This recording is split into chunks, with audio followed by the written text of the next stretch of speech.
আগের দিন আমরা কেমিক্যাল কাইনেটিক্স তার কিছু ইন্ট্রোডাকশন পড়েছিলাম।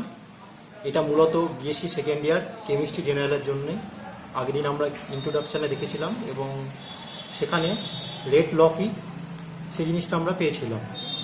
রেট ল সম্পর্কে আমরা বলেছিলাম যে সেটা এক্সপেরিমেন্টালি ডিটারমাইন্ড একটা কোয়ান্টিটি। আজকে আমরা পড়ব যে রিয়াকশনের অর্ডার, মলিকুলারিটি সম্পর্কে কিছু তথ্য এবং তারপর আমরা ইন্টিগ্রেটেড রেট লতে যাব। তো আমরা রেট লকে এইরকম একটা ইকুয়েশনকে আমরা বলেছিলাম rate law, function of concentration of the reactant. এটা এক্সপেরিমেন্টালি ডিটারমাইন্ড কোয়ান্টিটি। অনেক ক্ষেত্রে দেখা যাচ্ছে যে রেট ল অনেক সময় স্টয়সিওমেট্রিকে রিফ্লেক্ট করে, অর্থাৎ এই টাইপের এ আর বি যদি রিয়াক্ট্যান্ট হয় সেখানে রেট লটা এইরকম হয়, মানে স্টয়সিওমেট্রিকে রিফ্লেক্ট করে। এটা কিন্তু একটা কোইন্সিডেন্স, সবসময় যে এটা হবে তার মানে নেই। যেমন ধরো হাইড্রোজেন আর ব্রোমিনের রিয়াকশানে যে HBr তৈরি হয় তার রেট ল হচ্ছে এই রকম।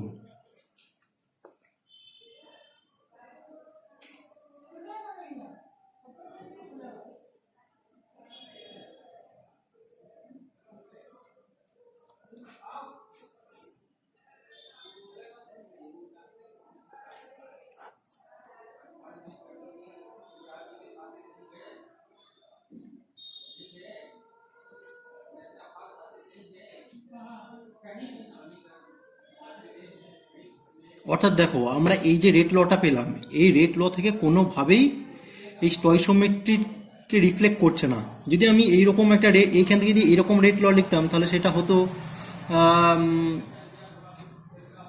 H2Br2 এই টাইপের একটা, ওপরে কোনো একটা ইন্ডেক্স থাকতো, আলফা বিটা আমি একটা লিখে দিলাম, এটা বিটা লিখলাম, কিন্তু সেটা এরকম রিফ্লেক্ট করলো না, এটা একটু কমপ্লেক্স হলো। এই যদি রেট ল আমার স্টয়সিওমেট্রিকে রিফ্লেক্ট করে তাহলে সেটার মানে হচ্ছে যে সেখানে মেকানিজমের কোনো একটা স্টেপকে ইন্ডিকেট করছে। তো আমরা এবার রিয়াকশন অর্ডারে দেখব। আমরা অনেক সময় দেখি রিয়াকশনের রেট লটা এইরকম অনেক সময় হয় কোইন্সিডেন্টালি।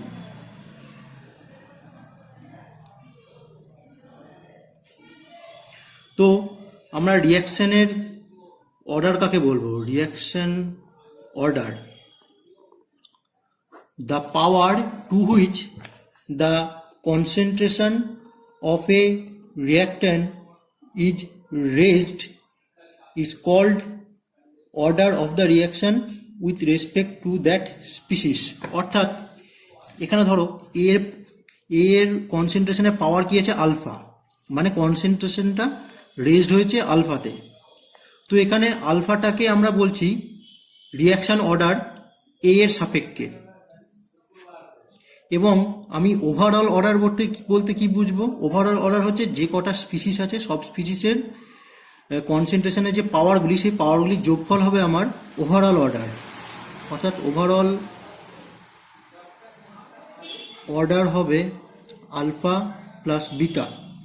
এবার রিয়াকশানটা যদি এরকম হতো কে এ বি, অর্থাৎ এখানে এর পাওয়ার হচ্ছে 1, বি এর পাওয়ার 1, অর্থাৎ রিয়াকশনের অর্ডার এ এর সাপেক্ষে 1, বি এর সাপেক্ষে 1, এবং ওভারঅল অর্ডার কত? এই পাওয়ারগুলির যোগফল, অর্থাৎ 1 + 1 = 2। এগুলো অর্ডার সম্পর্কে ধারণা। এবার অর্ডারের কী কী ক্রাইটেরিয়া আছে সেগুলি আমি বলছি। অর্ডার যে সবসময় ইন্টিজার নাম্বার হবে সেরকম নয়, এটা কোনো ভগ্নাংশ সংখ্যা হতে পারে, অর্থাৎ ফ্র্যাকশান হতে পারে। যেমন v = k a b⁻³ বা হাফ ধরলাম আমি। এইরকম রিয়াকশন কার ক্ষেত্রে দেখা যায়? এস্টার হাইড্রোলিসিসের ক্ষেত্রে এই অর্ডারটা কখনো ভগ্নাংশই দেখা যায়, যেমন জলের সাপেক্ষে ওটা 3/2 হয়। এবং রিয়াকশন অর্ডার কখনো জিরোও হয়, অর্থাৎ V is equal to K A two the power zero. A two the power zero মানে হচ্ছে 1, অর্থাৎ কে, অর্থাৎ রিয়াকশানের রেট রিয়াক্ট্যান্টের কনসেন্ট্রেশনের উপর ডিপেন্ড করবে না এক্ষেত্রে। যেমন ফসফিনের ডিকম্পোজিশন বিক্রিয়ার ক্ষেত্রে ওই বিক্রিয়ার রেট কখনো ফসফিনের কনসেন্ট্রেশনের উপর ডিপেন্ড করে না। কোন কোন রিয়াকশনের ক্ষেত্রে এরকম হয়? হেটারোজিনিয়াস রিয়াকশন, ধরে নাও তোমাদের আগে পড়েছিলাম অ্যাডজর্পশনে দেখবে যখন সারফেসে ধরো পুরোপুরি স্যাচুরেটেড হয়ে গেল সারফেস গ্যাস দ্বারা, তখন আর ফার্দার গ্যাস অ্যাডজর্পশন সম্ভব নয়, অর্থাৎ সেক্ষেত্রে কনসেন্ট্রেশনটা একটা কনস্ট্যান্ট থেকে গেল, তারপর হয়তো রিয়াকশন শুরু হয়, অর্থাৎ সেক্ষেত্রে রিয়াকশনের অর্ডার তার কনসেন্ট্রেশনের উপর ডিপেন্ড করছে না, রিয়াক্ট্যান্টের কনসেন্ট্রেশনের উপর ডিপেন্ড করছে না। এটাকে বলা হয় জিরোথ অর্ডার অফ রিয়াকশন। অর্থাৎ জিরোথ অর্ডার রিয়াকশনটা একটা বটলনেকের মধ্যে দিয়ে যায়, অর্থাৎ একটা কমপ্লেক্স মেকানিজম। এটা কখনো হতে পারে না যে রিয়াক্ট্যান্টের ওপর রিয়াকশনের রেট ডিপেন্ড করছে না, অর্থাৎ সেখানে কিছু কমপ্লেক্স মেকানিজম আছে যেগুলো ক্যান্সেল আউট হয়ে যাচ্ছে, অর্থাৎ রিয়াকশনটা একটা স্টেপে কখনো হয় না, মাল্টি স্টেপে হয়, তাই ওই অর্ডারটা জিরো হয়ে যায়। এবার আসবো আমরা মলিকিউলারিটি অফ দ্য রিয়াকশন। একটা রিয়াকশনের ক্ষেত্রে মলিকিউলারিটি বা আণবিকতা কত হবে সেটা কিন্তু ডিফাইন করা খুব একটা সহজ ব্যাপার নয়, কারণ আমরা রিয়াকশনের মেকানিজম জানতে হয়। এক্ষেত্রে আমরা একটা কনসেপ্ট আনবো এলিমেন্টারি রিয়াকশন। এলিমেন্টারি রিয়াকশন হচ্ছে যেই রিয়াকশনটা একটা স্টেপেই হয়, কিন্তু খুব কম সংখ্যক রিয়াকশন একটা স্টেপে হচ্ছে, অর্থাৎ এলিমেন্টারি রিয়াকশন খুব কম আছে। যদি আমরা এলিমেন্টারি কোনো একটা রিয়াকশন পাই, সেই এলিমেন্টারি রিয়াকশনের অর্থাৎ এলিমেন্টারি রেট ডিটারমাইনিং স্টেপে যে কটি মলিকুল অংশগ্রহণ করবে বা যে কটি স্পিসিস সঠিকভাবে বলতে গেলে অংশগ্রহণ করবে, তাকে বলা হয় আমার মলিকুলারিটি অফ দ্য রিয়াকশন। মলিকুলারিটি সম্পর্কে আমরা আগে ফার্স্ট ইয়ারে পড়েছি, অর্গানিক রিয়াকশনের ক্ষেত্রে যখন দিয়েছিলাম SN1, SN2, সাবস্টিটিউশন, নিউক্লিওফিলিক, ইউনিমলিকুলার, বাইমলিকুলার। ইউনিমলিকুলার মানে সেখানে আমি দেখেছিলাম আমার রিয়াকশনের রেট ডিটারমাইনিং স্টেপে আমার একটি মাত্র মলিকিউল অংশগ্রহণ করছে। বাইমলিকুলার এক্ষেত্রে দুটি মলিকিউল অংশগ্রহণ করছে, অর্থাৎ SN1 এর মলিকুলারিটি 1 বলে সেটা আমি বলছি ইউনিমলিকুলার, SN2 এর মলিকুলারিটি 2 বলে সেখানে আমি বলেছিলাম বাইমলিকুলার। তো মলিকুলারিটি নিয়ে আলোচনা করতে গেলে আমার রিয়াকশনের এক্সাক্ট মেকানিজমটাকে জানতে হবে। এবার আসবো আমরা determination of rate law. Rate law কি করে ডিটারমাইন করব? আমি একটা ব্যাপারে এখানে আলোচনা করব, যেহেতু জেনারেল কোর্সে এর বেশি আলোচনা করার আমাদের স্কোপ নেই, সেটাকে বলছি আমি আইসোলেশন মেথড। যদি ধরো আমার একটা রিয়াকশনের রেট ল এইরকম, আমি এখনো আবিষ্কার করিনি, রেট লটা গেস করছি, আমি এখানে আইসোলেশন মেথড ধরো আমি আইসোলেশনে ধরো অর্থাৎ আমার রিয়াকশনটা একাধিক বিক্রিয়ক দিয়ে রিয়াকশনটা হচ্ছে, বিক্রিয়ক সংখ্যক একাধিক। তো আমি যে কোনো একটা বিক্রিয়কের সাথে রিয়াকশনের হার অর্থাৎ রেট কিভাবে পরিবর্তিত হয় সেটা জানতে চাইলে বাকি বিক্রিয়কগুলির কনসেন্ট্রেশন যাতে চেঞ্জ না হয় সেই উপায় বের করতে হবে। যদি আমরা দেখো যেই রিয়াক্ট্যান্টের ক্ষেত্রে আমি রেট লটা বের করতে চাইছি, সেটা বাদে বাকি অর্থাৎ এক্ষেত্রে যদি আমি এর সাপেক্ষে বের করতে চাই, তাহলে বি, সি, ডি যদি অন্য কিছু কিছু থাকে তাদের কনসেন্ট্রেশনকে আমার কনস্ট্যান্ট রাখতে হবে, অর্থাৎ সেই কনসেন্ট্রেশনগুলোকে আমি লার্জ অ্যামাউন্টে নেব, প্রচুর হাই কনসেন্ট্রেশন বা হাই অ্যামাউন্টে নেব। তাহলে সেক্ষেত্রে কী হবে, রিয়াকশান চলাকালীন সেই কনসেন্ট্রেশনগুলো প্রায় চেঞ্জ হবে না বা চেঞ্জটা নগণ্য। তাহলে আমি এই কনসেন্ট্রেশনগুলো একদম কনস্ট্যান্ট ধরতে পারি, অর্থাৎ এক্ষেত্রে এটা রিডিউস কীভাবে হবে, V is equal to K dash A, K dash is equal to K B zero, অর্থাৎ বি এর ইনিশিয়াল কনসেন্ট্রেশন, কারণ কনসেন্ট্রেশন চেঞ্জ হচ্ছে না, অর্থাৎ ইনিশিয়াল কনসেন্ট্রেশনের মতোই থাকছে। এটাকে বলা হয় সেপারেশন মেথড। তো এক্ষেত্রে দেখো আমার রিয়াকশানের রেট লটা কীরকম হয়েছে, এর সাপেক্ষে যদি এক হয় তাহলে আমি বলবো যে এটা রিয়াকশানের অর্ডারটা হচ্ছে এর সাপেক্ষে এক, অর্থাৎ প্রকৃতপক্ষে কিন্তু রিয়াকশানটার অর্ডার, ওভারঅল অর্ডার এক নয়, বিয়ের সাপেক্ষে বিয়ের ওপরও ডিপেন্ড করছে, এক নয়, কিন্তু আমরা ওটাকে বিয়ের কনসেন্ট্রেশনকে এতটা কনস্ট্যান্ট রেখে ওটাকে আমি অর্ডারটাকে একে পরিবর্তন করেছি, অর্থাৎ the order of the reaction is reduced to one, অর্থাৎ সিউডো ইউনিমলিকুলার রিয়াকশন এটাকে বলবো, অর্থাৎ তার সিউডো ফার্স্ট অর্ডার রিয়াকশন বলবো এটাকে, অর্থাৎ এটা রিয়াকশনটা ফার্স্ট অর্ডার নয়, কিন্তু আমি একে ফার্স্ট অর্ডারে পরিবর্তন করে দিচ্ছি, অর্থাৎ ছদ্ম এক অর্ডার। এবার আমরা আসবো ইন্টিগ্রেটেড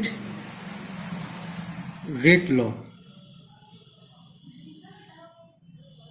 দেখো এই ভিটা কি, V is equal two 1/v new I বা নিউ ডিজিটা ডিটি, অর্থাৎ এটা কিন্তু একটা ডিফারেন্সিয়েশন ফর্ম, এটাকে আমার ইন্টিগ্রাল ফর্মে নিয়ে আসতে হবে, কারণ আমি বাস্তবে যেগুলি করবো সেগুলো কি ডিফারেন্সিয়াল ফর্মে রাখলে হবে না, ইন্টিগ্রেটেড ফর্মে নিয়ে আসতে হবে। তো আমি ইন্টিগ্রেটেড রেট ল সম্পর্কে আমাকে জানতে হবে। এবার আমি প্রথমে আলোচনা করি first order reaction. First order reaction তার ডিফারেন্সিয়াল ফর্মটা কি, dA dt is equal to minus dA dt, রিয়াকশানটা এরকম যদি হয়, V equal to K A, তাহলে আমার এ যেহেতু ভিটা কী হবে, যদি এর সাপেক্ষে আমি রেটটাকে লিখছি, রেটটা তাহলে নেগেটিভ দিতে হবে আমার সামনে একটা, তবে এটা পজিটিভ হবে, যেহেতু এ সময়ের সাথে সাথে কমছে, অর্থাৎ ডিক্রিজিং, পরিবর্তনটা নেগেটিভ, তাই নেগেটিভটাকে পজিটিভ করার জন্য আমি সামনে নেগেটিভ দিয়েছি, is equal to K A. এবার এটাকে আমি যদি রিঅ্যারেঞ্জ করি এইভাবে, D A by A is equal to minus K D T. আমি ধরি সময় যখন প্রারম্ভিক সময়, অর্থাৎ টি ইজ ইকুয়াল টু 0, তখন এর কনসেন্ট্রেশন হচ্ছে এ 0, আর অ্যাট টি টাইমে, টাইম যখন টি, তখন কনসেন্ট্রেশন হচ্ছে এ। লিমিটটা আমি সেট করলাম। এবার আমি যদি ইন্টিগ্রেট করি বোথ সাইড, তাহলে ইন্টিগ্রেশনটা কীরকম হবে, D A by A is equal to minus কেটা হচ্ছে কনস্ট্যান্ট, সেহেতু বাইরে থাকবে, টি যখন সময় 0 তখন কনসেন্ট্রেশন হবে এ 0, যখন সময় টি তখন কনসেন্ট্রেশন হচ্ছে এ। এবার এটা আমি জানি, এই ফর্মটা আছে 1/x dx, এর ইন্টিগ্রাল হচ্ছে আমার ln x। আমি করে ফেলি, তাহলে আমি যদি ইন্টিগ্রেশন করি তাহলে আমি এখানে দেখব ln a, লিমিটটাকে রিডিউস করে দিই, A 0 A is equal to minus K T 0 T. এটা আমার কি হবে, ln a minus ln a 0 is equal to minus K T, বা ln a by a 0 is equal to minus K T. আমি এবার এটাকে lnটাকে সরিয়ে দেবো, অর্থাৎ লগ ন্যাচারালটাকে সরিয়ে দেবো, তাহলে এইটা হয়ে যাবে এইরকম, ই to the power minus K T, বা এর concentration A is equal to A 0 e to the power minus K T, অর্থাৎ যে কোনো সময়ে আমি যদি তার রেট কনস্ট্যান্টটা জানি তাহলে, আর প্রারম্ভিক গাঢ়ত্ব জানা থাকে, তাহলে আমি যে কোনো সময়ে, যে কোনো টি সময়ে আমি ওই বিক্রিয়কের গাঢ়ত্ব নির্ণয় করতে পারি। তাহলে আমি যদি এর গ্রাফ আঁকি, গ্রাফটা তো আমি এর এ বাই A0 সাপেক্ষে টি এর গ্রাফ যদি আঁকি, এটা কি টি এর সাথে এক্সপোনেনশিয়ালি ডিকে করছে, অর্থাৎ এরকম একটা এক্সপোনেনশিয়াল ডিকে একটা কার্ভ পাবো, এবং এটা শেষ হবে কখন, টি যখন ইনফিনিটি তখনই এ ইজ ইকুয়াল টু 0 হবে, তাই এটা অ্যাসিম্পটোটিক্যালি চলতে থাকবে।